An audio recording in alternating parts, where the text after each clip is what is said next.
Yes. So your dad's very smart. He go to get the garbage of other stores, you know, the thing to roll the fabric, and he would roll paper on it, you know, not just garbage, and then he would wrap the fabric around it to make it look like there is more. And then when the customer buys, and they would say, oh, and then they say, okay, can I get 2 yards? And after 2 yards is finished, right? It's all paper.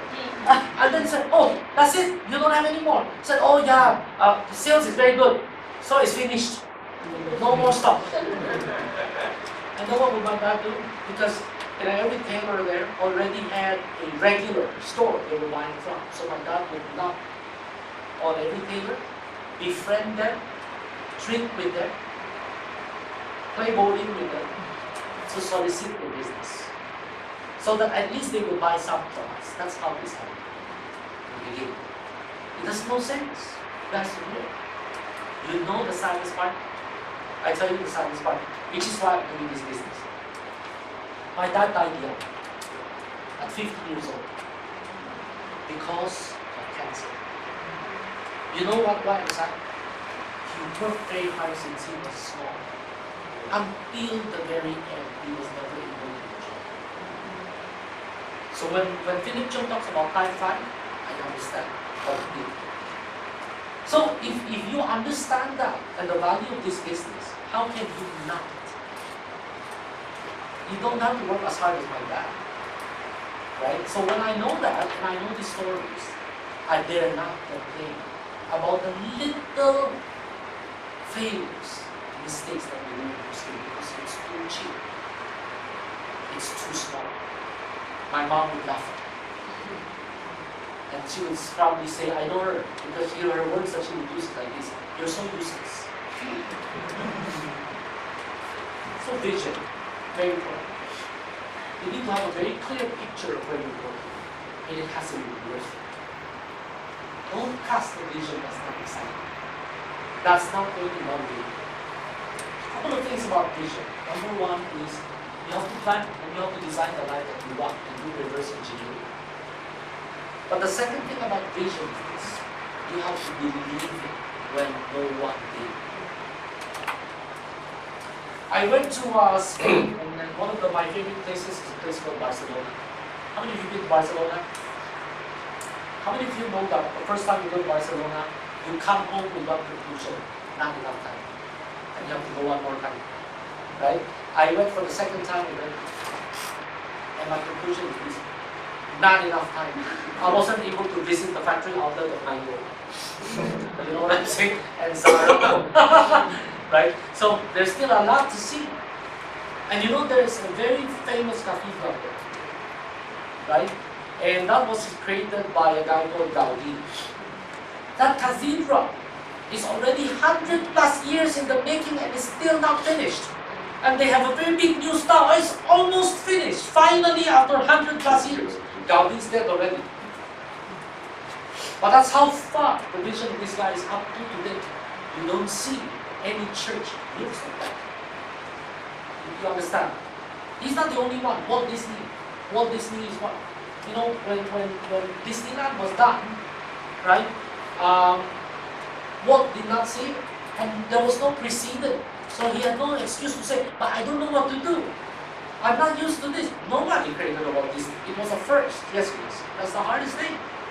So when the architect was walking with the wife, he said, it's just too bad. Walt did not see this. And then you know what the wife said? He said, no, you're wrong. He saw it way before he was coming. So everything is created twice.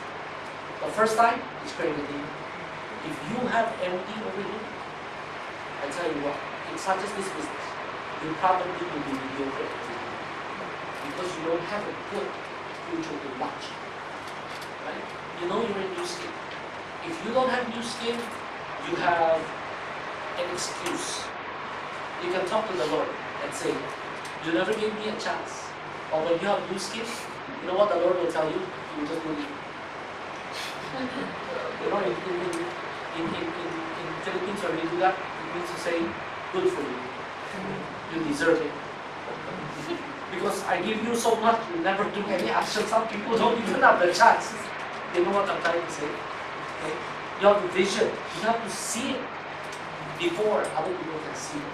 And because of that, you know already that most people that don't see, these people's father worked until 65 and only have an okay life. Their grandfather did the same thing. Now you're going to tell them you're going to work 5 years and you can sleep all you want. You think they're going to believe you? So you know that. It's a given. It's a given already. You're in the process of education. Right? So one of my friends is now a very successful author, and he's a speaker. He speaks alongside Brian Tracy and so on and so forth in the US. So when he was in the Philippines, he has a book called The Power of Influence. Right? So that book is really good. So if you guys have a hard time convincing your friends, it's just a result. Remember, it's like when you are having fever. That's just a symptom. You need to know where it's coming from. The good doctors would always look at the source. Yes, please. And so he's saying, my downlines were asking him this: how do we?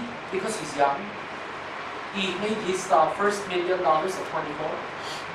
And so he was, obviously his clients were all older than him. And my downlines asked him, how do you convince older people than you, more mature, more successful people than you? And he said this: at the end of the day, he said, it is not about how much money you have or you're smarter than others. It's how much more your convictions versus the other person.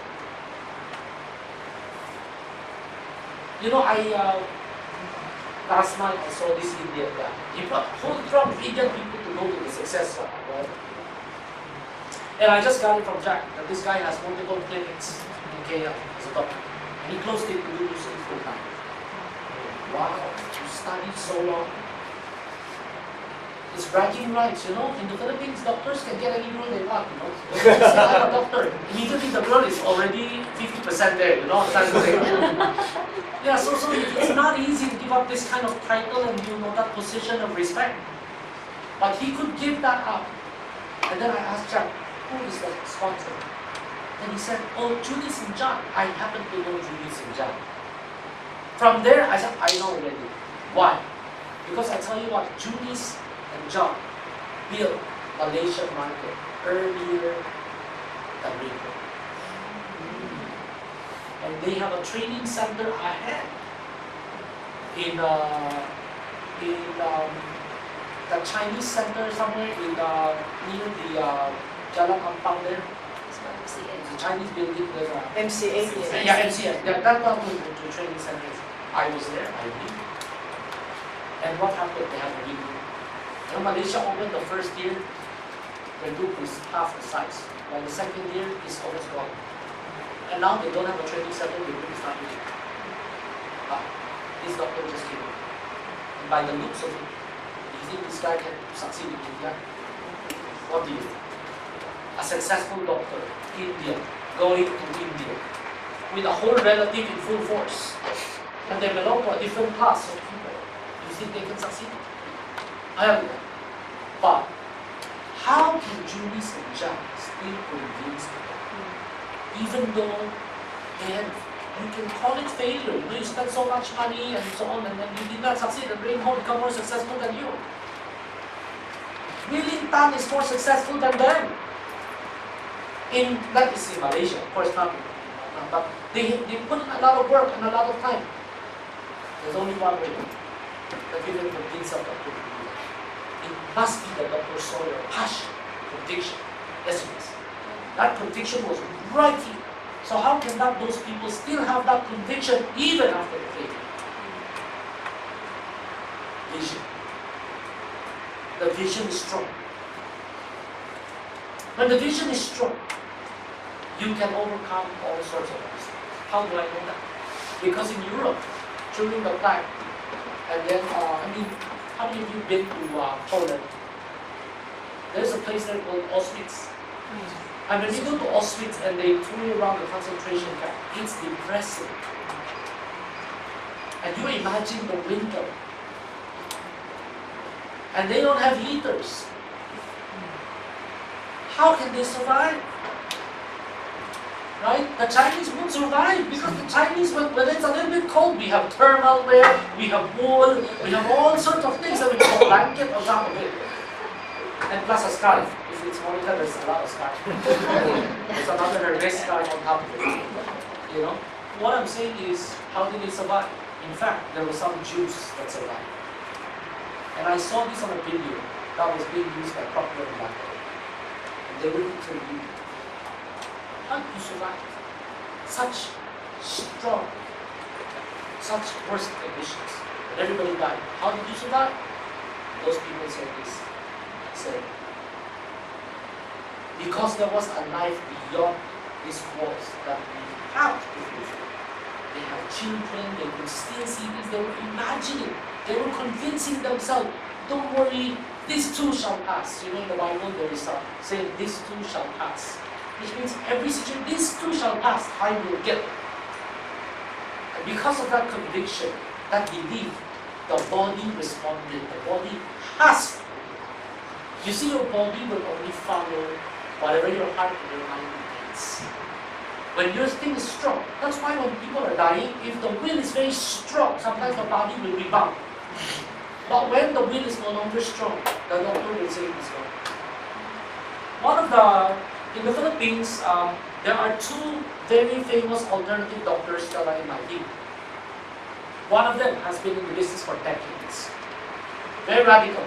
But we have so many people that we know firsthand that are already on stage 4 that still, become alive because of it. That are now well.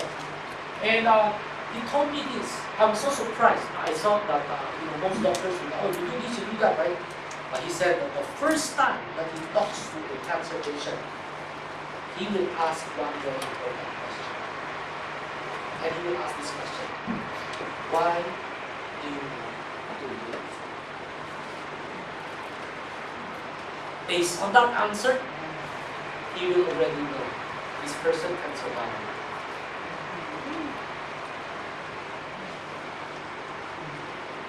And then, if they really have a strong will to live, there's a second question. And the second question has to do with, are they bitter or not? Sometimes in life, sometimes we make mistakes and we get stuck there. So they always say, you feel bad, like you are the one with cancer. And usually people will always say this, God, why me? I was a good person. I never hurt anybody. I have children, why me? Right? Yes. And the doctor will always say this and bring out that newspaper. You see this? Malaysian airline shut down. Everybody died. 4 months after, Malaysia already disappeared. It could have been there, no? They said, oh, see, the bus fell over the highway. In the Philippines, there's an overpass, and the bus fell. Everybody died, right? They say, you see, this guy choked. He was just drinking soup and choked and died. Which means to say, he said, everybody dies. So he asked him this question. He said, which one do you prefer? Advance notice or no advance notice? What it means is he's just trying to release that, because you can't have a baggage and fly. You can't have weight and fly. You can't think about the past. Done. Make a mistake, okay, never mind, done. Next. Because you have to have your full force. You have to have your conviction, your passion when you talk to people. Just like Julius. I'm sure they have a lot of things. I'm sure they chose to forget. So that when they talk to Dr. Harry, they can cast their vision again with full passion and force. And that's the reason why Dr. Harry would probably be the looking. I look at him and I told Jack, I said, that guy looks like he's definitely going to be very successful. And when India comes, this guy's going to be big. Why? Because, he's like the only Indian there. But he doesn't care. He doesn't even care. You reserve the seat, you just go. So I said to Jack, this guy has that kind of thought. I said, I don't care about you and everybody else. I don't care whether you're fast, slow, whatever. I just do this. I only care about my goal. That kind of a strength definitely the way. So what I'm trying to say is, do you have a baggage? Do you not know that there's no free lunch? That along the way, there's always going to be bumps along the way. There were bumps when you finished school, before you finished school. There were bumps at work. I'm sure there were times when you wanted to quit your job. For me, maybe on the third day, I would want to quit already. I have to wake up very early, I have a boss that I know what to do, and the boss is not even as smart as me. You know what I'm saying? But you stay and you succeed. Very fun that people are willing to do more for their job than for a business that will give them freedom. Because I tell you, if you did for this business what you were willing to do for your job, Chinmoy, before you became a vice president, you started from the ground. Yes. Imagine and remember what you did to get to what you did. If you did exactly that for that number of years, the only difference will be many zeros in your salary. That's it. The size of your vision equals the size of your business. This is just a result. It started here. Intention. You see, when you look at the movies, right? And then the protagonists, usually they don't jump right away, right? But you can kind of tell. You say, that sister-in-law, she has a bad intention. I'm sure she's going to do something funny, isn't it? Yes. Yeah, when you meet somebody you don't like, you usually say, this person seems like has bad intention. What does it mean? You're not saying that, this person can cause havoc because she's like a hawk. The intention is so powerful. If your intention is evil, you most probably will do a lot of damage. But let's put that on a positive way. But if your intention was positive and you really want to build something big, be careful of such a person because that person will become rich. Yes, please. When the size of your vision is big, you're willing to do the big action. Big dreams equals to big action. Right? Massive action equals massive results.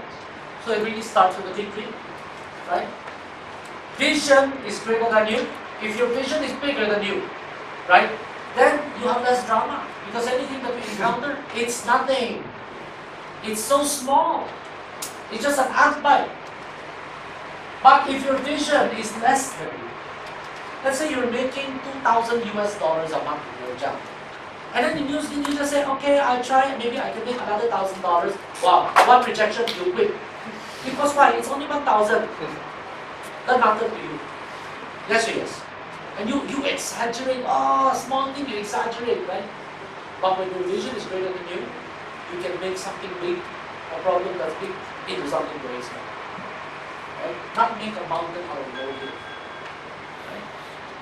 You know, my upline, Joseph, told me this sequence of how success is created. And the minute I knew the sequence, I already know how to be successful. He said the first thing that you need to do is start with a dream. Lie to yourself that way. Because when you say that you're going to fail, that's also a lie. You don't know that. You don't know that, you know. Right? I don't think I can make it. How you know? When you court a girl and you say, I don't think she will want me, that's a lie. You don't know what she's thinking. Maybe your car is enough. Because you drive a Mercedes. It wasn't your look she was looking at, just kidding. You have a positive lie, to yourself of the future that you want. And hold on to that. Right? That's not realistic. What is realistic? That you fail? That means to say you convince yourself already, you failing is real. You succeeding is not real. That's also a lie. Isn't it? You think about it. That's why there's something called neuro-linguistic programming. Because you have to reprogram your mind sometimes. And somebody says, well, New Skin, they always brainwash you. I tell you what, sometimes you really do need to wash out your brain. Because it's dirty. It has so much stuff. Let's see this. After the dream, you have to set a specific plan of action. A strategy. And this is the difficult part. To connect the now to the dream. When I attended the training in Singapore of Harvarders, the author of a book called The Secret of the Millionaire Mind. And we attended a training called Guerrilla Business Intensive. And the objective of that training is to help you to make your first $1 million. And then number 2, to to make $1 million per year. And so in order to make that, Harv Eker told us this: you've got to come up with a magic number. Whatever you do, whatever you want to do, you've got to come up with a number that will correspond to the $1 million.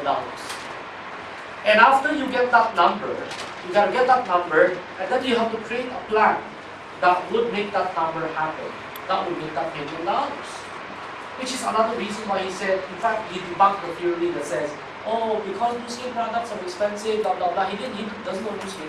But he just said, if you're going to do something to make that $1 million, he said, don't go and sell those cheap items like kind of sardines or something like that. Because then you will need to have a shitload of it and trucks and trucks of it to make that $1 million.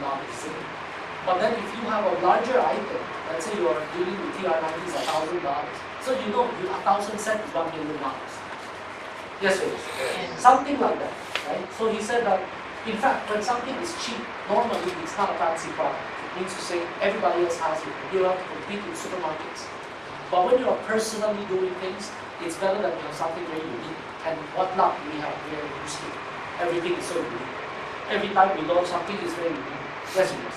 H-Lock me, nobody even know what it is. So when people say expensive, then you just ask the question, compared to what? And you have nothing to compare to. It's a very different category. Yes, it is. Right? Even the dermatologist cannot do what the H-Lock can do. Right? And so when we did that exercise, I was done in 10 minutes. I come up with the strategy already in 10 minutes. And my seatmate looked at me and said, "You're not ready?" I said, "No, I'm done." I said, "You're done? How come?" Because you know why? He's an employee. So he's probably thinking $1 million. Employee, $1,000 a month. Savings of $200 a month. $1 million divided by $200, how to do it? And at what age already? 45. Then I don't have enough time to make $1 million. So he's probably thinking, so he couldn't crack his brain. It took them a long time. That activity, maybe 1 hour. I was so bored. You know the feeling when you're in school and you're done already, and your classmates are not done, but you have to wait for them. You almost want to say, come, let me help you. You know what I'm trying to say? That's how I felt at the time. And he said, how come you're done? I said, it's very elementary. You know, in our business, this is our first training, my team. We teach people already the strategy. We know how to do it. We know how to go backwards and get it. The minute the plan is already there, the hard part is done. Because everything else is just implementation. It's just about how consistent you are. It's just about you being able to follow through. That's easy. That's an easy one. Because if you give it, the go-getters, definitely they'll get it. Yes, it is. If you give it to my dad, they'll get it. Think about the rich Chinese in Malaysia, that's a first generation rich. What do you think if Muslim was the platform given to them at the beginning? Will they become millionaires? Hell yeah. Yesterday me and Jack was talking about activities of going home. And Jack was telling me, you know what they do, blah, blah, blah, blah, blah, blah, blah, blah. And then I said to Jack, oh, what? I don't even get there. I don't even go to that level. Once you have the goal already, then you have to take action. But this action that you need to take, there's something important. Time. How many of you know how to cook? How many of you know that when you cook soup, you need time? The longer the time, the tastier the soup. How about you try to cook you know the Buddha jump over the wall.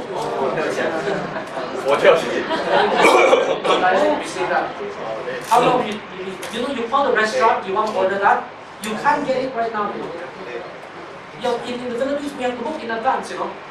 At least 1 day ahead to tell them that you want that soup. What you want is for the Buddha jump over the wall. What you want is every day you get that soup.